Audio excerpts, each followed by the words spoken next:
இன்றைக்கி நம்ம சாய் கிச்சனில் கடலை மிட்டாய் தான் பண்ண போகிறோம். அதை வீட்டிலேயே ஈஸியாக பண்ணலாம். நல்லா கிறிஸ்பியாக எப்படி பண்ணுறதுன்னு இப்போ பார்க்கலாம். இது பண்ணுறதுக்கு வறுத்த கடலை ஒரு 1/4 கிலோ எடுத்துக்கலாம். 1/4 கிலோ அளவுக்கு வெல்லம் எடுத்துக்கலாம். வெல்லத்தை இந்த மாதிரி பொடி பண்ணி எடுத்துக்கோங்க. இப்போ கடலையை வறுத்தரலாம். வறுத்த கடலையாக இருந்தாலும் நம்ம செய்ய போகிறப்போ ஒரு வாட்டி வறுத்து எடுத்துக்கிட்டோம்னா நல்லா கிறிஸ்பியாக இருக்கும். ஒரு கடாயை சூடு பண்ணி மீடியம் ஃப்ளேமில் வச்சுக்கோங்க. இப்போ இந்த கடலையை சேர்த்துக்கலாம். கடலை வந்து கருகிராமல் வறுக்கணும். ஏற்கனவே இது வறுத்த கடலைனால லேசாக வறுத்தா போதும். இது ஒரு நல்ல மணம் வந்தோடனே வெளியில் எடுத்து வச்சு ஆற வச்சிடலாம்.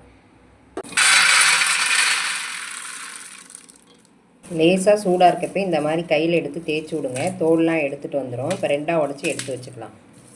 இந்த மாதிரி 2ஆக உடச்சி எடுத்து வச்சுக்கலாம். இப்போ ஒரு கடாயை சூடு பண்ணி வெல்லத்தை சேர்த்துடலாம். கொஞ்சமாக தண்ணி சேர்த்துக்கலாம். இப்போ இந்த வெல்லம் கரைஞ்சோன்னா வடிகட்டி எடுத்துக்கலாம். வெல்லத்தில் வந்து மண் இருக்கும்.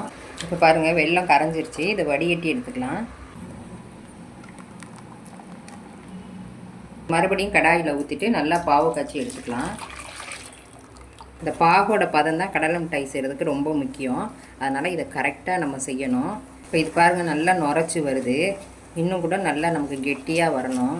இப்போ இந்த ஸ்டேஜில் நீங்கள் ஏலக்காய் தூள் கூட ஒரு சிட்டிகை சேர்த்துக்கலாம். நான் சேர்க்கல. உங்களுக்கு ஃப்ளேவர் பிடிக்கும்னா நீங்கள் ஏலக்காய் தூள் ஒரு சிட்டிகை சேர்த்துக்கோங்க. இதை இப்படி கைவிடாமல் கிளறுங்க. கீழே அடி பிடிச்சிருச்சுன்னா உங்களுக்கு வந்து கசந்த மாதிரி ஆகிடும். இப்போ பாருங்கள், இது கரெக்டான பதம். பாருங்கள், இந்த மாதிரி கோடு போட்டு பாருங்கள். இந்த மாதிரி உடச்சி பாருங்கள், நல்லா உடைக்க வரும். இதுதான் கரெக்டான பதம். இந்த மாதிரி எல்லாத்தையும் மிக்ஸ் பண்ணிக்கோங்க. இப்போ இதை எடுத்து ஒரு பிளேட்டில் கொட்டிடலாம். நெய் தடவி வச்சிருந்த ட்ரெயில் இப்போ கொட்டிக்கலாம். இந்த மாதிரி தோசை கரண்டியை வச்சு சமப்படுத்தி விட்டுருங்க. இப்போ இது பதமாக இருக்கப்போ நம்ம கோடு போட்டுக்கலாம்.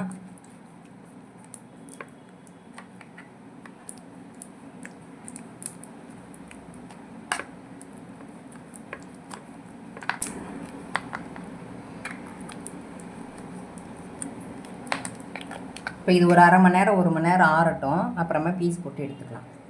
பாருங்கள், நல்லா ஆறி நல்லா செட் ஆகிடுச்சு. இப்போ இதை வெளியில் எடுத்துடலாம்.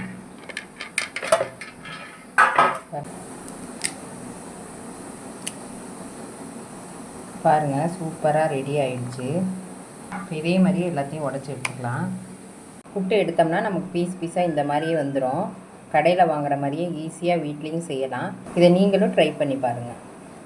இந்த ரெசிபி உங்களுக்கு பிடிச்சிருந்தா லைக் பண்ணுங்கள், ஷேர் பண்ணுங்கள், கமெண்ட் பண்ணுங்கள். சாய் கிச்சனை மறக்காமல் சப்ஸ்கிரைப் பண்ணுங்கள். பாய்.